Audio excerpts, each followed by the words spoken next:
रसूल मोहतरम सल्लल्लाहु ताला अलैहि वसल्लम का एक मुख्तसर सा अरसा जो हमारे दरमियान रहा है पूरी कायनात में, मैं तेज़ी से आज सुना करके आपके सामने से बारगाह मुस्तफ़ा में इल्तिजा भी करूँगा।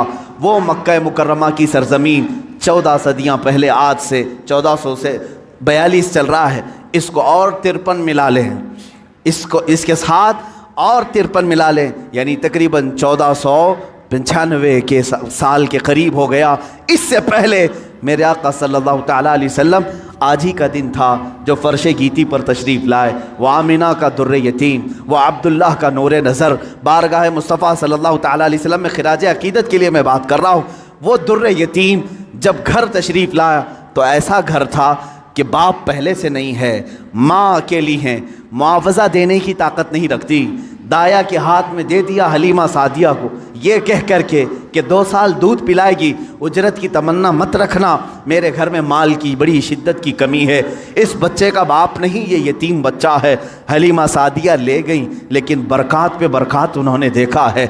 रसूल पाक को अपने गोद में खिलाया। हलीमा सादिया कहती हैं ये आम बच्चा नहीं था, इनके आते ही बनु साद की सारी बकरियों के थन दूध से भर चुके थे और सारे बच्चे हुजूर पाक सल्लल्लाहु ताला अलैहि वसल्लम को देखने के लिए आते थे। हत्ता कि हलीमा सादिया की बेटी शैमा कहती हैं, शैमा क्या कहती हैं कि हमारे कबीले में, हमारे मोहल्ले में रिवाज था, रात के वक्त या शाम के वक्त सारी लड़कियां जो उनके उम्र की थीं, शैमा के उम्र की थी, वो कहती हैं अपने अपने छोटे भाइयों को, जिसका भाई होता लेकर के आती थी, कंपटीशन चलता था।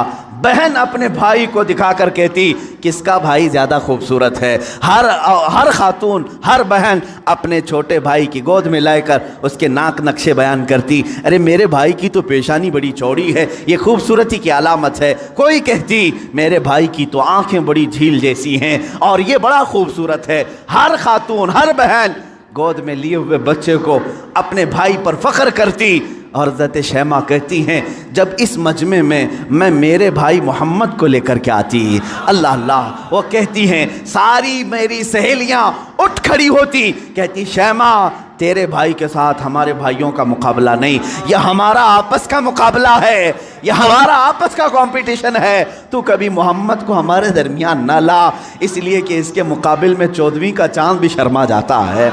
यह बनु साद की ख़वातीन का कहना है। हज़रत शैमा कहती हैं उस मुकाबिल में मैं कभी रसूल पाक को ले जाती तो वो एक्सेप्ट नहीं करती, कहती कि शैमा तेरे भाई के साथ हमारे भाइयों का मुकाबला नहीं। वह अहसनु मिन कलम तरक़्क़त आइनी व अजमलु मिन कलम तलिदिन निसाउ, या रसूल अल्लाह आपसे ज़्यादा हसीन मेरी आँखों ने देखा नहीं, आपसे ज़्यादा जमील किसी माँ ने जना नहीं। वो 2 साल की उम्र पाक में हलीमा सादिया दौड़ती हुई वापस मक्का ले आई और हज़रत आमिना से कहा मैंने 2 साल का अरसा आपसे मांगा था, लेकिन 6 महीने और बढ़ा करके दे दो, उजरत भी नहीं चाहिए, मुआवज़ा भी नहीं चाहिए। लेकिन हज़रत बीबी आमिना ने अपने पास अपने साहबजादे को रख लिया। 2 साल के अरसे में घर में कितने अफराद हैं, कौन हैं? बाप नहीं है, दादा है अब्दुल मुत्तलिब, वो भी बुढ़ापे को पहुँचे हुए हैं। रसूल पाक सल्लल्लाहु ताला अलैहि वसल्लम अपने दादा की सरपरस्ती में हैं।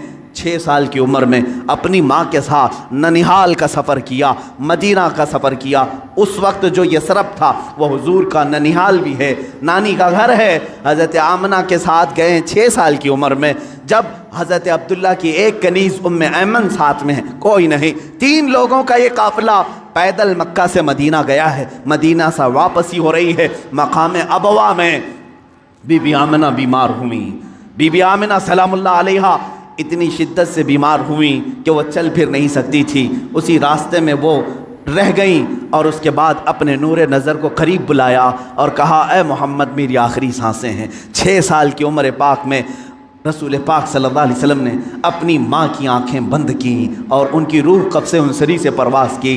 वो 6 साल की उम्र में अपनी मुक़द्दस माँ का जिस्म मुबारका उठाते हैं, कब्र में दफन भी करते हैं और अपने वालिद की कनीज़ के साथ वापस मक्का आते हैं। अब कौन था इस मोहम्मद अरबी के साथ? न बाप है न माँ है, वो दुर्रे यतीम पूरी कायनात के यतीमों का आका बना है, पूरे यतीमों का मावा मलजा बना है। लेकिन अल्लाह ने उसे दुर्रे यतीम पैदा किया। जब 8 साल की उम्र हुई दादा का भी इंतकाल हो गया, अब्दुल मुत्तलिब भी दुनिया से चले गए। अब कौन था? सिवाय एक चचा के, अबू तालिब के, अब कोई नहीं था। आपकी सरपरस्ती में रहे। जहाँ तक बात आती है अबू तालिब की, मैं कहूँगा बड़े अदब के साथ, ए लोगों, इस इख्तिलाफी मसले में कभी भी तीर मारने की कोशिश ना करना। बाज़ लोग अबू तालिब के कुफ्र के मुतालिक इसरार करते हैं कि वो काफिर थे, बाज़ लोग ईमान के मुतालिक, लेकिन जो हकीकत है वो अल्लाह के हवाले करो, अल्लाह के हवाले करो। रसूल पाक सल्लल्लाहु तआला अलैहि वसल्लम को उन्होंने जान से ज़्यादा तरबियत की है। यहाँ तक कि मक्का वालों से उन्होंने कहा था, जब रसूल पाक ने ऐलान नबुव्वत किया था, अबू जहल, उतबा, शैबा सब ने आकर कहा, अबू तालिब अगर ये तेरी निगरानी में ना रहे तो हम इसका कुछ से कुछ कर दें, तो मोहम्मद हमारे हवाले कर दे। जानते हो अबू तालिब, मुझे बड़ी तकलीफ़ होती है जब सिरे से कोई आदमी उनको बिल्कुल काफिर मुशरिक गर्दाने। मैं कहता हूँ कफ़े लिसान तो करो, ज़ुबान को रोक तो लो, जो मामला होगा क़यामत के दिन देखा जाएगा। हुजूर के चचा हैं, लेकिन इश्क की बात तो देखें, वो मक्का वालों से क्या कहते हैं। कोई मोहब्बत करने वाला ही ये जुमले कह सकता है। मक्का वालों से उन्होंने कहा, ऐ मक्का वालों सुन लो, तुम अगर मेरे एक हाथ में चांद रख दो, दूसरे हाथ में सूरज रख दो, तब भी मैं मोहम्मद तुम्हारे हवाले नहीं कर सकता। ये अबू तालिब के अल्फाज थे जो रसूल पाक के लिए उन्होंने फरमाए थे। मैं अदब से कहता हूँ, लेकिन फिर साथ में ईमान और कुफ्र का मामला अल्लाह के हवाले करता हूँ, इसलिए कि इस पूरी कौम को न जन्नत देना है न दोज़ख देना है, न क़यामत के दिन तुम्हारे हाथ में फ़ैसला है न मेरे हाथ में फ़ैसला है। अबू तालिब जन्नत में जाएंगे कि जहन्नम में जाएंगे, मैं कौन होता हूँ फ़ैसला करने वाला। ना आला मलाइका में से हैं हम, ना फरिश्तों में से हैं, बल्कि अल्लाह रब्बुल इज़्ज़त के हवाले है ये फ़ैसला, हर एक के जन्नत और दोज़ख का फ़ैसला। बहरहाल 12 साल की उम्र में अबू तालिब ने रसूल पाक को अपना साथी बना लिया। ऐसा मुझे बताओ, अबू तालिब पर जब भी बातें आएँ अदब के साथ कहो, अदब के साथ कहो। मैंने अबू तालिब को बहुत पढ़ा है, वो रसूल पाक को छोड़कर एक लम्हा भी नहीं रहते थे, एक लम्हा नहीं रहते। 12 साल की उम्र में जब उन्हें यमन की तिजारत पे जाना था, अबू तालिब ने इन्हें छोड़ा नहीं, रसूल पाक को तिजारत के सफ़र में साथ ले लिया। बीच रास्ते में एक जगह पड़ा हुआ, वहाँ एक राहिब था, ईसाई राहिब, और उसने देखा, चेहरे पाक को देखकर अपनी किताबों में पड़ी हुई सारी अलामतें देख लिया, उसने मेहमान बना लिया। अबू तालिब से पूछा, तुम कहाँ से आ रहे हो, कौन सा ख़ानदान है। जब उन्होंने बताया तो वो राहिब कहता है, बुहैरा राहिब, ऐ अबू तालिब, मेरी बात सुनते हो तो सुन लो, जो तुम्हारे साथ बच्चा तुम्हारा भतीजा है, ये अल्लाह का सबसे आखिरी रसूल होगा, ये सबसे आखिरी रसूल होगा। तुम जा रहे हो शाम या यमन, वहाँ यहूदी इसके जानी दुश्मन होंगे, वो बच्चे को मार डालेंगे, कत्ल करेंगे, लिहाजा तुम अपनी तिजारत का सामान यहीं बेच दो और वापस मक्का ले जाओ। अबू तालिब ने सिर्फ रसूल पाक की जान की हिफाजत के लिए पूरा तिजारत का काफिला वहाँ बेच दिया, वापस मक्का तशरीफ़ लाए। अबू तालिब ने 25 साल की उम्र तक रसूल पाक की ऐसी तरबियत करते रहे। मेरे आका सल्लल्लाहु तआला अलैहि वसल्लम की परवरिश में उन्होंने कोई फिरोगुज़ाश नहीं किया, कुछ नहीं छोड़ा।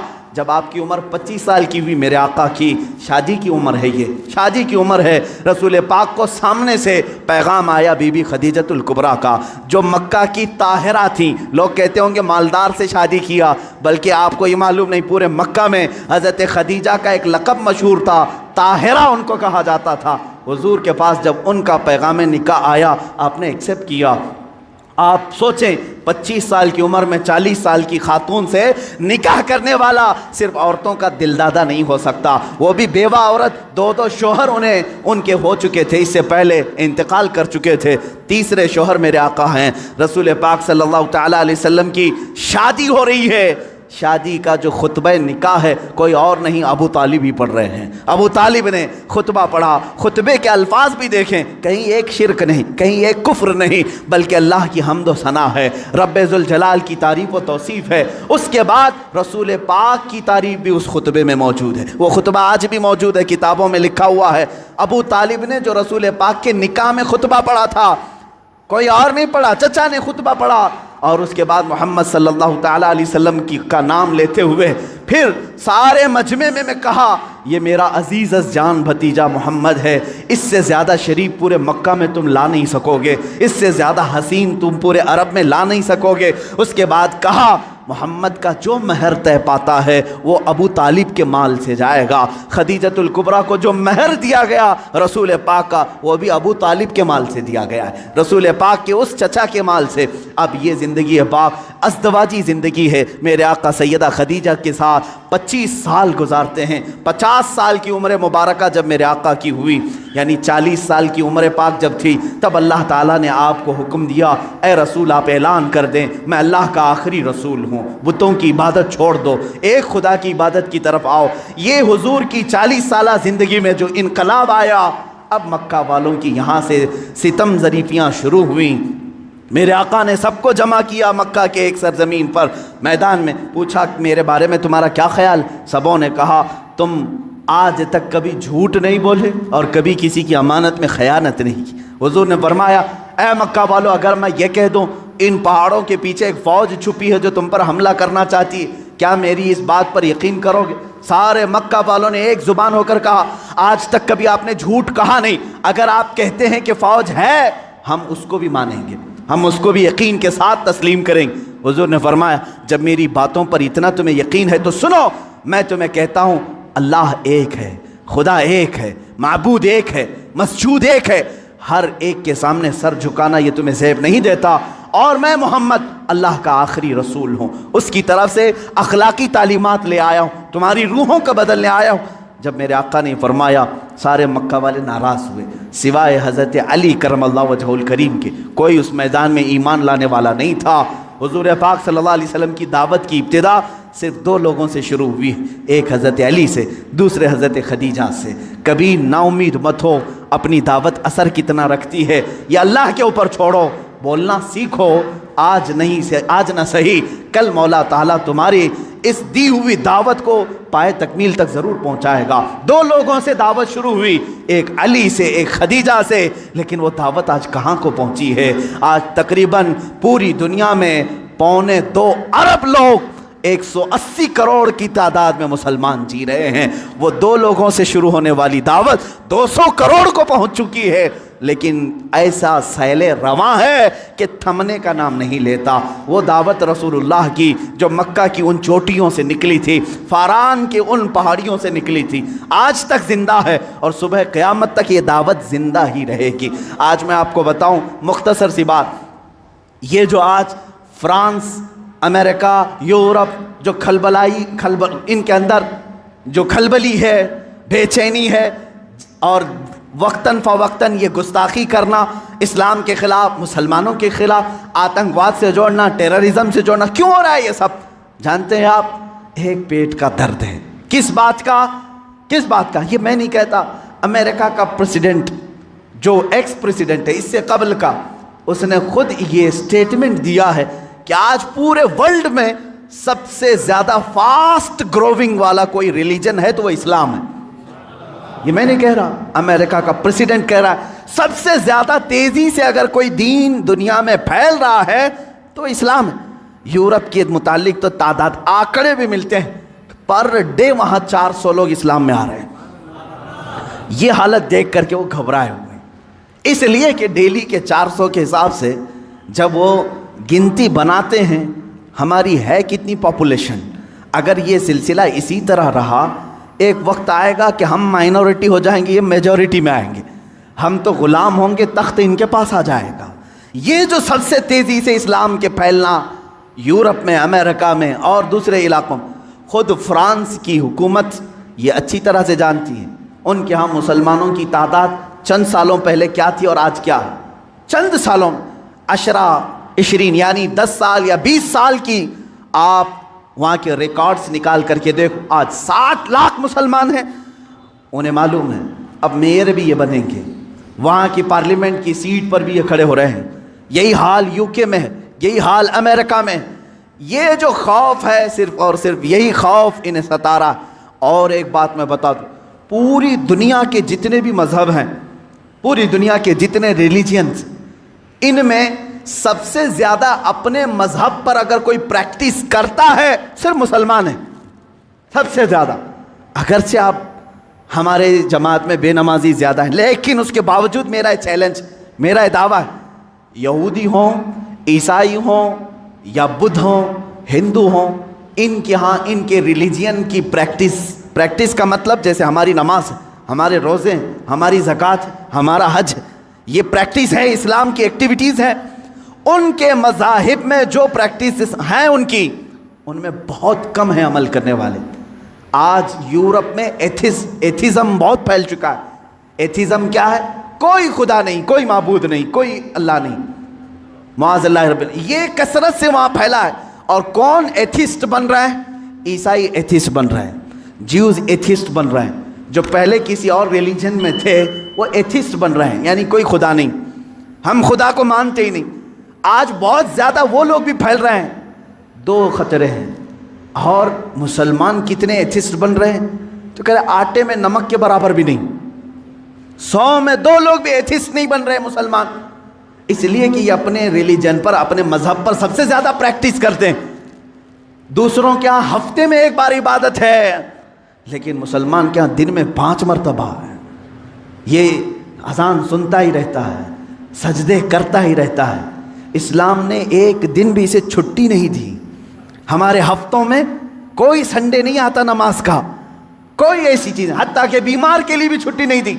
सबसे ज़्यादा अपनी प्रैक्टिस जो करता है, मिसाल के तौर पर आपको अकली तौर पर मैं समझाने के लिए कहूँगा, जो बंदा जिम करता है उसे मालूम है डेली अगर वर्कआउट जारी है तो उसका जिस्म सलामत है। चंद दिन अगर छोड़ देगा तो इधर उधर फैल जाएगा। होता ही यही, सबको मालूम। जो सबसे ज़्यादा प्रैक्टिस करता रहता है वो अपनी फील्ड पर जमा रहता है। तो जो मुसलमान नमाजों के साथ हैं, ज़कात के साथ हैं, रोज़े हर साल हैं इनके, ज़कात हर साल हैं, 1000 रुकावटें आए, साल में 40 लाख का मजमा अरफात में फिर भी जमा होता है। तो ये जो इस्लाम की प्रैक्टिस है मुसलमानों की, ये खलबली मचा रहे हैं। दूसरे किसी रिलीजन में इस कदर अमल नहीं देखा जाता, और एथिस्ट भी ये नहीं बन रहे।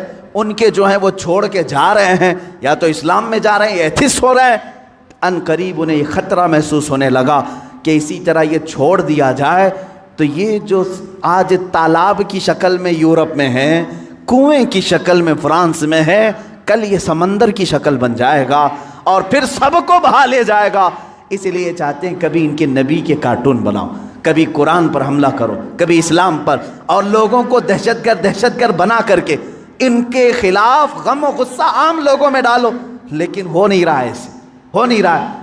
बाज़ मुसलमान चेहरे ये पकड़ते हैं, जैसे उसामा बिन लादेन को पकड़ा और पूरी दुनिया में बताने की कोशिश की दाढ़ी वाला, अमामे वाला आतंकवाद होता है, टेररिस्ट होता है। लेकिन हैरत की बात है, आपको मैं बताऊं, 9/11 के बाद, 2001 के बाद अमेरिका की हिस्ट्री में देखा गया, इससे 100 साल पहले, 100 साल के रिकॉर्ड में उतने मुसलमान नहीं हुए थे जो 10 साल के अंदर हुए। 10 साल के अंदर हुए इतनी तेजी। जब बार बार कहा गया आतंकवाद है, ये आतंकवाद है, तो बेचारे जो कभी इस्लाम को जानते नहीं थे, उन्होंने कुरान उठाना शुरू किया, सीरत मुस्तफ़ा पढ़ना शुरू किया। देखते तो हैं सही, क्या कुरान हकीकत में टेररिज्म सिखाता है? क्या मोहम्मद आतंकवाद सिखाते थे? जब वो पढ़ते हैं तो फिर कहते हैं इस्लाम की फितरत में, वो कुदरत ने वो लचक दी है, जितना ही दबाओगे उतना ही वो उभरेगा। अज़ीज़ान गिरामी वक़ार, रसूल पाक सल्लल्लाहु तआला अलैहि वसल्लम की वो दावत मुकम्मल होकर रहेगी, अगरचे काफिर और मुशरिकीन नापसंद करें। 40 साल के बाद से लेकर 53 साल तक मेरे आका मक्का मुकर्रमा में रहे, मुसीबतें भी झेली, मशक्क़तें भी उठाई और लोगों के 1000 तरीके के ताने भी बर्दाश्त किए। 53 साल के बाद मेरे आका ने हिजरत फरमाई मदीना तैयबा। मदीने आने के बाद सबसे पहले मस्जिद नबवी की तामीर हुई, सहाबा को भाई भाई बनाया, और उसके बाद जो मदीने के ख़िलाफ़ आवाज़ उठा था उसके ख़िलाफ़ मेरे आका ने तलवार भी उठाई। जंग बदर हुई, जंग उहद हुई, जंग खंदक हुई, जंग हुनैन हुई, जंग तबूक हुई और जंग मौता हुई। ये वो जंगें हैं जो दुश्मनाने इस्लाम के ख़िलाफ़ मेरे आका ने की। तकरीबन 25 या 26 गज़वात हुए, जिसमें 18 में तो ख़ुद मेरे आका तशरीफ़ लेकर गए, और ये 10 साल के अरसे में ज़्यादा से ज़्यादा जंगें हुई। जो रसूल मक्का छोड़कर निकले थे रात की तारीकी में, 2 लोग, अबू बकर सिद्दीक़ और रसूल मोहतरम सल्लल्लाहु तआला अलैहि वसल्लम, 2 लोग निकले थे। 6 साल गुजरे थे, 6 साल मदीने में। 7वें साल वही रसूल, वही सिद्दीक़ अकबर मक्का की तरफ वापस आ रहे हैं। हज करने उम्रा करने की नीयत से, लेकिन कितने लोग हैं? 10,000 की तादाद में आ रहे हैं। कोई कत्ल क़िताल नहीं, कोई जंगो जदाल नहीं, फातिह की शान से आए, खाने काबा में दाखिल हुए, बुतों को निकाला, पाक किया और कहा आज मोहम्मद अल्लाह का रसूल खाने काबा को पाक कर रहा है और सुबह क़यामत तक अब यहाँ शिरक नहीं होगा, बुत परस्ती नहीं होगी। काबे को बनाया मुतहर ये रसूल पाक ने। अब उसके बाद रसूल पाक सल्लल्लाहु अलैहि वसल्लम ने इन्हीं 10 सालों के अंदर कितने ग़ज़वात किए। वो आखिरी साल था मेरे आका का जब 10 हिजरी थी। हुज़ूर ने ऐलान किया जो हज के लिए मेरे साथ आना चाहे सब आ जाएं। ये सुनकर के तकरीबन 1,20,000 सहाबा हुजूर के हज के सफ़र में साथी बन गए।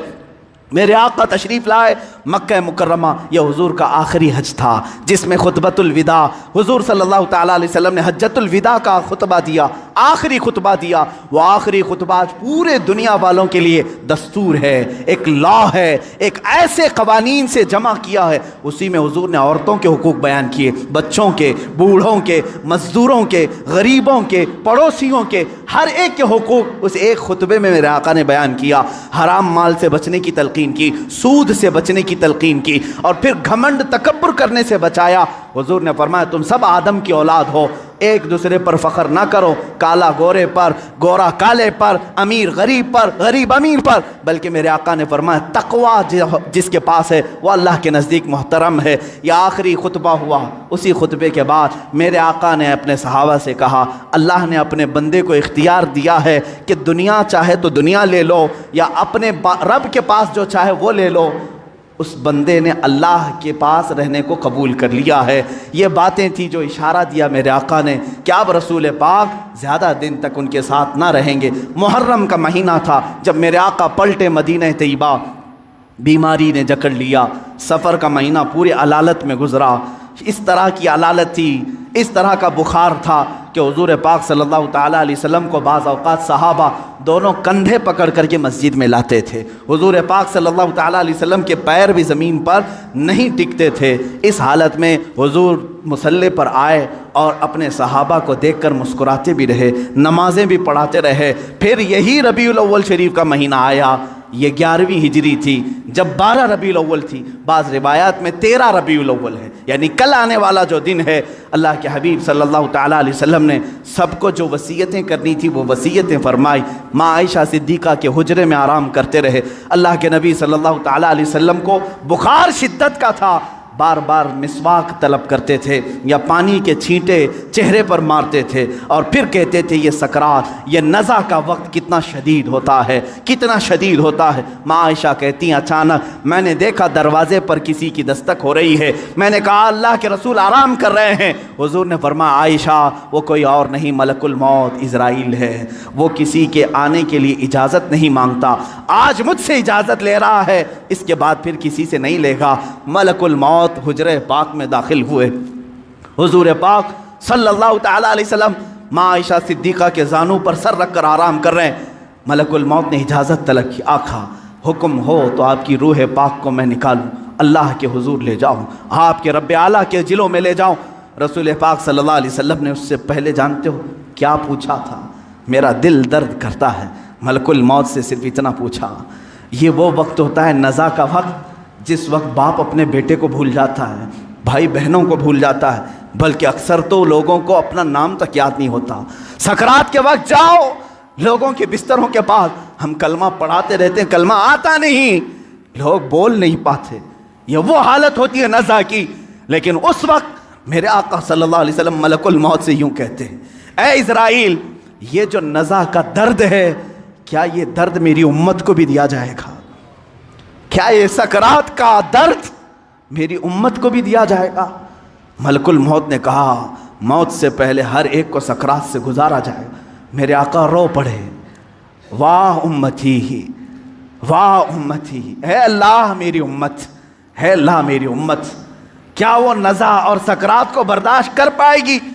रब ताला ने हुक्म दिया है हबीब आप गम न करें, आप अपने उम्मतियों को ये बशारत दें कि जो हर नमाज के बाद आयतल कुर्सी पढ़ता रहे है वो दुनिया में रहेगा, उसकी रूह अल्लाह फरमाता है मैं खुद कब्ज़ करूँगा, उसे एहसास ना हो।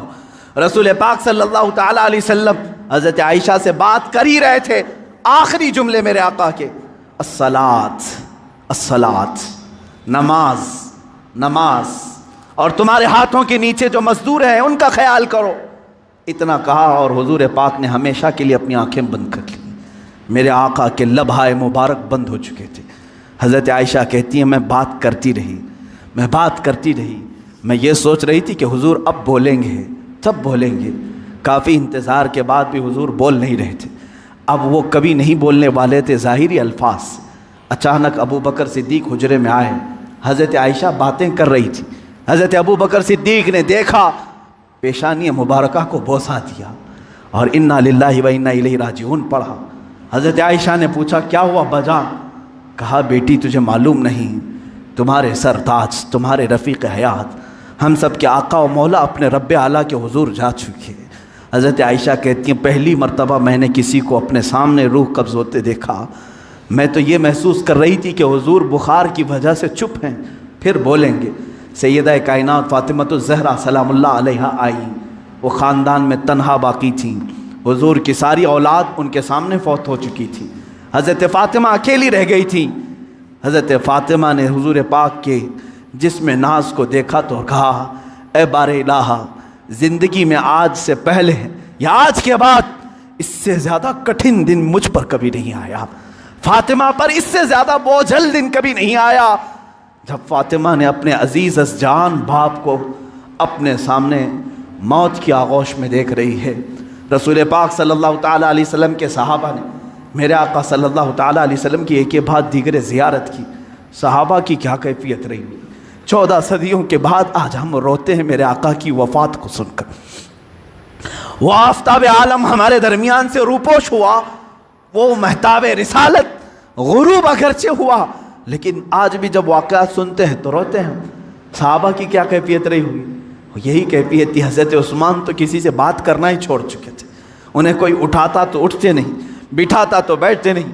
हज़रत उमर का हाल ये था कि वो नंगी तलवार निकाल कर कहते खबरदार, अगर कोई कह दिया कि मेरा रसूल इंतकाल कर गया मैं उसकी गर्दन उड़ा दूंगा। मेरे हबीब का इंतकाल नहीं हुआ, वो अपने रब से मिलने के लिए गए, वापस आएंगे। हज़रत उमर मदीने में इस तरह घूम रहे थे। अज़ीज़ा ने गिराम वक़ार रसूल पाक सल्लल्लाहु ताला अलैहि वसल्लम पीर के दिन इंतकाल फरमाए और बुध के दिन तक आपका जिस्म मुक़द्दस रखा गया। जमातें आती रहीं, पढ़ती रहीं, मलाइका ने जनाजा पढ़ा। बुध के दिन मेरे आका सल्लल्लाहु ताला अलैहि वसल्लम को सहाबा ने उठाया और उसी हुजरे में जहाँ माँ आयशा सिद्दीक़ा का घर था, हुजूर पाक सल्लल्लाहु अलैहि वसल्लम की कब्र मुबारका खोदी गई, लहद बनाई गई जो एल शेप में होती है, हुजूर को पसंद थी। लहद मुबारका में रखा गया। उतरने वालों में हज़रत अली भी थे, हज़रत अब्बास भी थे।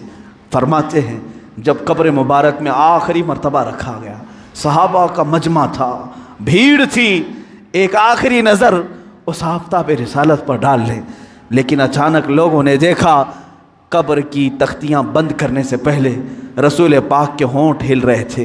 हज़रत अब्बास कहते मैंने कान लगाया, उस वक्त रसूल पाक कह रहे थे उम्मती उम्मती रब्बिग़फिर लि उम्मती फ़इन्नहुम ला यअलमून।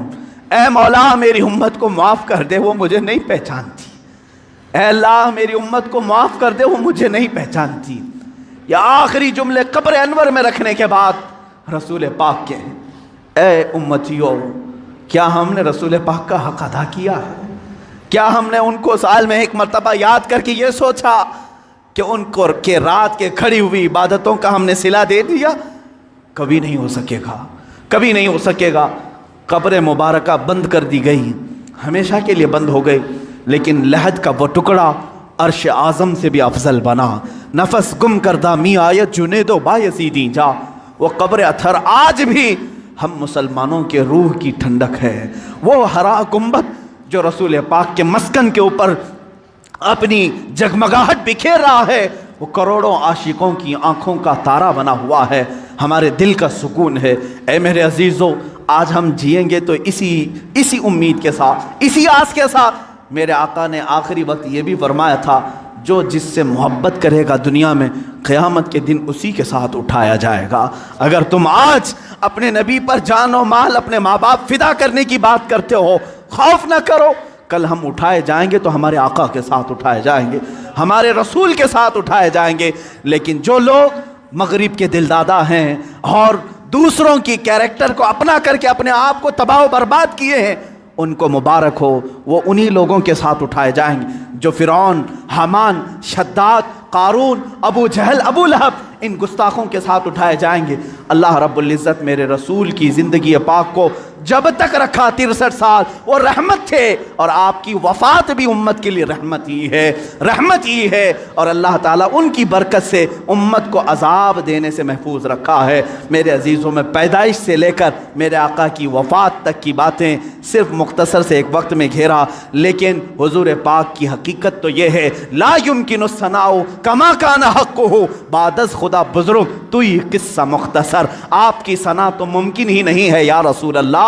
हासिल कलाम ये है, खुदा के बाद अगर कोई मर्तबा है आका वो आपका मर्तबा है या रसूल अल्लाह। आपके दरबार में मैं ये आखिरी अल्फाज ये कहता हूँ, आज की मीलाद के दिन सरवर कहूँ कि मालिक व मौला कहूँ तुझे, बाग़े खलील का गुले ज़ैबा कहूँ तुझे, अल्लाह रे तेरे जिस्म मुनव्वर की ताबिशें, ऐ जाने जा मैं जाने तजल्ला कहूँ तुझे या रसूल अल्लाह। तेरे तो बस ऐबे तनाही से हैं बरी, हैरान हूँ मेरे शाह मैं क्या क्या कहूँ तुझे। लेकिन रज़ा ने ख़त्म सुखन इस पे कर दिया, खालिक का बंदा खल्क का आका कहूँ तुझे या रसूल अल्लाह। इस फ़ख्र के साथ मैं जीता हूँ, हश्र तक डालेंगे हम पैदाइश मौला की धूम, मिस्ल फारस नजद के किले गिराते जाएंगे, खाक हो जाएं अदू, खाक हो जाएं दुश्मन जल कर, मगर हम तो रज़ा दम में जब तक दम है जिक्र उनका सुनाते जाएंगे। व आखिर दावाना अनिल हम्दुलिल्लाहि रब्बिल आलमीन।